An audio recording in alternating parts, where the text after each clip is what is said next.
வணக்கம். மகர ராசி நேயர்களுக்கு 2025ஆம் ஆண்டு சனிப்பெயர்ச்சி உங்களுக்கு 3ஆம் இடமான ஸ்தானத்துக்கு அவர் வராரு. 3ஆம் இடத்துலேருந்து 5ஆம் இடம், 9ஆம் இடம் மற்றும் 12ஆம் இடம், இந்த 3 ராசிகளையும் 3 இடங்களையும் அவர் பார்வையிடுறாரு.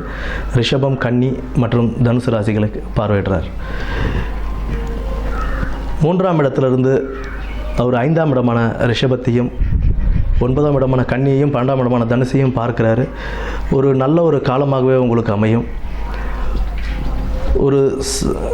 எந்த ஒரு தொழில் தொடங்கினாலும் அதிக முதலீடுகள் இல்லாமல் கொஞ்சம் நல்லபடியாகவே நீங்கள் ஸ்டார்ட் பண்ணி, இப்போ ஏதாவது தொழில் பண்ணிக்கிட்டு இருக்கீங்கன்னா அந்த தொழிலை விருத்தி பண்ணி நீங்கள் செஞ்சுக்கலாம். புதியதாக தொழில் தொடங்கும்போது கொஞ்சம் வெயிட் பண்ணி அது சரியாக இருக்கா இல்லையா, அதுக்குண்டான பேப்பர்லாம் கரெக்டாக இருக்கான்னு பார்த்து சைன் பண்ணி அதுக்கப்புறம் இறங்குறதுன்றது ஒரு சிறப்பு தரும்.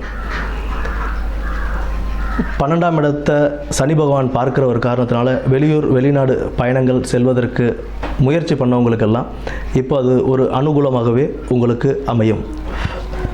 9ஆம் இடம் பாக்கியஸ்தானத்தையும் சனி பகவான் பார்வையிடுறாரு.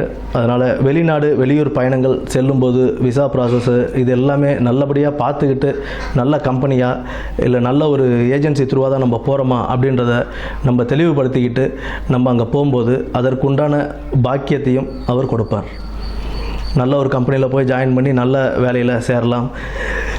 எதுவாக இருந்தாலும் நேர்மையாக செயல்படணும். காசு கட்டி நம்ம வெளியூர் போகணும், வெளிநாடு போகணும் அப்படின்னு பிளான் பண்ணோம் அப்படின்னா, சனி பகவானை பொறுத்த வரைக்கும் நேர்மைக்கு புறம்பாக நம்ம எப்போ போனாலுமே நமக்கு அதில் ஒரு வெற்றியை கொடுக்க மாட்டார். அதில் உள்ள கஷ்டங்களை தான் கொடுப்பார். அதனால் நேர்மையான முறையில் தொழிலை தொடங்கி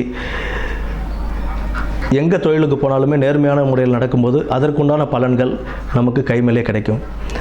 அண்டு 6ஆம் இடத்தில் குரு பயிற்சி. குரு பயிற்சி 6ஆம் இடத்துக்கு வரும்போது உங்களுக்கு லோன் எதாவது அப்ளை பண்ணுறீங்க, போகிறீங்க வரீங்க அப்படின்னா அதெல்லாம் கிடைக்கிறதுக்கான வாய்ப்புகள் இருக்குது. அதனால் பிற்பாதியில் உங்களுக்கு சனிப்பெயர்ச்சி ஆரம்பித்து பிற்பாதியில், அதாவது ஜூன் மாதத்துக்கு அப்புறம், நீங்கள் மே மாதத்துக்கு அப்புறம் ஜூன் மாதத்துலாம் நீங்கள் லோனுக்கு எதாவது அப்ளை பண்ணி வீடு கட்டுறது இல்லை வேறு ஏதாவது செய்கிறது, வீடு கட்டுறது இல்லை வியாபாரத்தை விருத்தி செய்கிறது, இதுக்கெல்லாம் நீங்கள் லோன் அப்ளை பண்ணி செய்யலாம். கூட்டு தொழிலில் கவனம் தேவை.